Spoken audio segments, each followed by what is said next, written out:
So I got a question on Facebook the other day about the difference in background blur, or bokeh, between a 50 at 1.4 and a 50 at 1.8. Now, we were talking about those two different lenses, but we're throwing out the differences in quality, and we're just talking about, basically, at those apertures with a lens, how different is the background blur? Well, it matters the distance. In this case, kind of far enough away to get a normal-sized human in the frame, so let's say roughly 10 feet. And so you can take that information, 50 millimeters, aperture at 1.4 or 1.8, and go to a distance of 10 feet, and go to a depth of field calculator online, and it will very nicely give you that information. And it turns out that it is really just a couple of inches, less than a foot, definitely.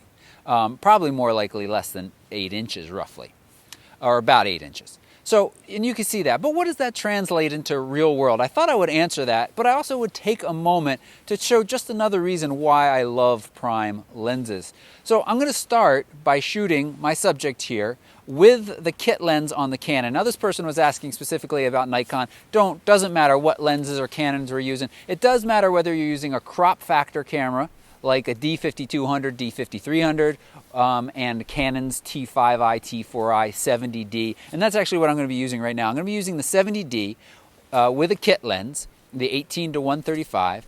And so I said it does matter between crop or full frame, but we're not using full frame. So this is the same for all of those level cameras. Don't get caught up in the differences.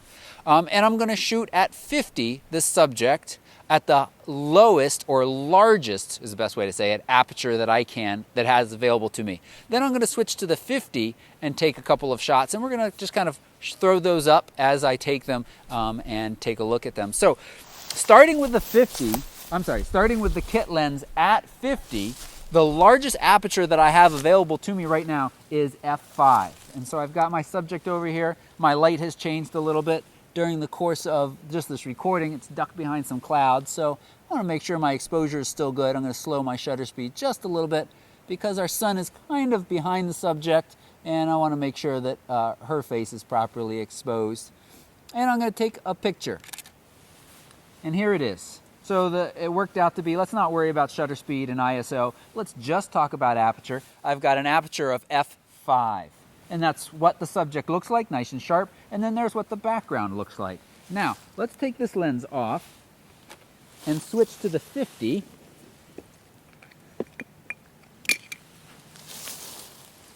Throw it on. Autofocus. And refocus. And I'm going to have to recompose a little bit here because a little bit of a tighter shot, I think. There we go. And I can use my touch to focus on this camera and also get a really nice feedback. We are getting a little bit more lens flare in this. Okay, so now when I throw this lens on, it is at 2.8. I'm going to adjust this to start at our question of 1.8. I obviously have to bring my shutter speed way up to get my exposure similar to what we were looking at before. And the sun's coming back out, so we're going to get some differences there. Now, at 1.8, the 50, I'm going to take a picture. And now I'm going to change my aperture to 1.4.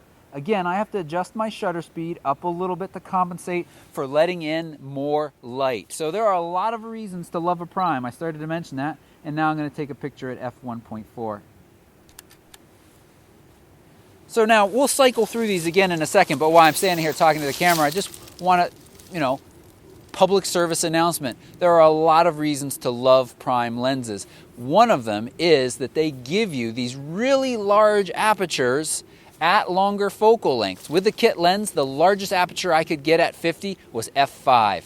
With a 51.4, I can get 1.4, obviously, at 50, and you can go up to other ones. And the value or the cost of these lenses to be able to get that is very low. Yes, they're less maybe convenient. Some might even say versatile. But the fact that they can give you those large apertures to let in more light and to isolate your subjects from the background is huge. Not to mention, they're going to be much sharper. And I think we'll even see that if we zoom into 100%. I'm not going to see a huge difference, probably, because right in the middle of the kit lens is, kind of a sweet spot there. But it's still going to be a difference between these two lenses. So, as I said, let's put these back up and I'll talk about them maybe in more detail All right, so back in front of the computer now, and I thought the easiest way to kind of follow up with this was run through these pictures again. The first thing we're going to look at is here we are, f5 with the kit lens. See, the background is pretty in decent focus. I don't want to say it's sharp, but it is, in focus. And certainly not a lot of separation from our subject from the background. Throw the 50 on, the shot gets a little bit tighter. We're at 1.8. You can see that definitely much softer background now. We're also getting some help from the light to kind of backlight and get this little bit of rim light, which helps set apart our subject or set our subject apart from the background. But it's also flaring into the lens, and we really see that when we open it up at 51.4. I did not have a lens hood on for this. I should have. And we actually have really soft and some chromatic aberration and some flaring in there. So that's not good, and we're seeing I said one of the benefits of having a prime is being much sharper. In this case, we're not seeing that when we shoot wide open versus f5 on the kit lens. So just want to point that out to you, that primes aren't always amazing, especially shooting wide. This is a $300 lens, so it's not their L-class lens, but I did expect results a little bit better than that. Now let's just run through a couple with me real quick. Here we are, 51.4. I'm much closer to the camera in this case, so you can see our background is very soft. 51.8. Really? Now I'm going to switch back and forth between these two. Not a whole lot of difference between these two. And now let's see. We got another 51.8 and another 51.8. Let's switch between the 51.4 here and here. Can you see any difference between these two? Let's put them up side by side. And this one and this one and this one. No, it's ignoring the one I want right now. There we go. So on the left we have the 1.8. On the right we have the 1.14. We can zoom these and not look at me, but look at the background, and we see very little difference at that closer distance. Now, if we switch over,